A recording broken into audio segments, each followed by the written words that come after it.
Uh, about 4 years ago, I bought a condo in Punaluu, and we brought out here because we're in the coffee industry, and we actually bought a house here in Mahalo recently as well. We first got to know Eva about 4 years ago, and we found her to be a lovely soul with a lot of beautiful ideas for the area. A lot of, we could really sense the true love of and the commitment to making Punaluu and the wider area a better place.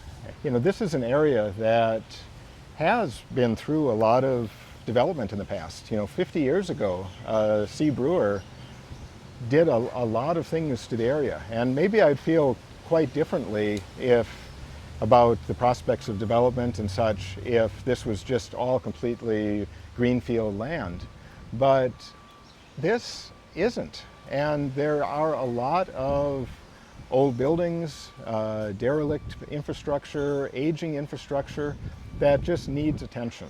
And I think Eva came in with maybe grander plans, but listened to the community and really brought it down quite substantially to a much more sizable but still sustainable plan that really, her ideas now are, as we've also, spoke to her, it's important to bring the development back from the beach. It's important, and now it's almost a quarter mile back from the beach in terms of her resort area.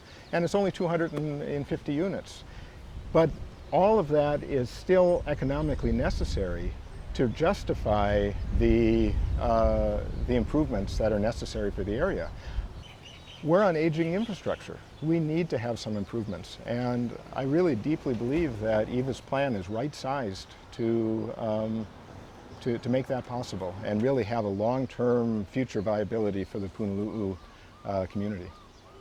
There will be a future, in the sense that if this development doesn't happen, it will be another, who knows how long, decade-long plus cycle, and who knows who that new developer will be as well. And I really do deeply believe that Eva is unusual in that she's really not driven by intense profit motives. She is somebody who listens to the community.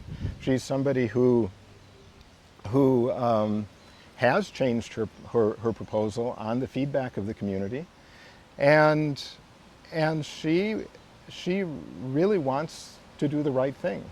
This goes beyond just aging infrastructure, by the way. It's actually what happens also if that infrastructure isn't continued to be maintained. Over the last 3 years, she has been mowing the grass. The Nene need that, to have their habitat. What if that's all grown up in the future because there is nothing allowed to be happening in the area, kind of a do-nothing? Well, do-nothing will mean that some of those things also will go away. I understand that there's a very good tourist management plan that is absolutely intended to do, and that will actually help the beach. Also, getting off everything from the beach. There's a lot of cars that still park right next to the beach. There's a lay stand on the beach.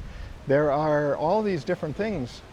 Frankly, I'll say even the county park and the cesspools of the houses down there. These are all things that are creating, and without development, frankly, will continue to create ecological and environmental problems of oil and old materials, and for that matter, all of the buildings, the derelict buildings down there, are safety hazards. And so these things need some resources to be addressed. And so this is a great opportunity, huge opportunity for the community to have somebody who's willing to make that investment, who has the investors that are willing to make that investment, but still with care. It's not some huge resort. This is much, much smaller. This is less than 10% of the proposals in the past in terms of the number of units. And then with a tourist management plan, it will also reduce the number of people going to the beach. So this will actually improve everything. And I really, I'm really happy to sit here to speak about this because I deeply believe that this is the right solution for the Punaluu community.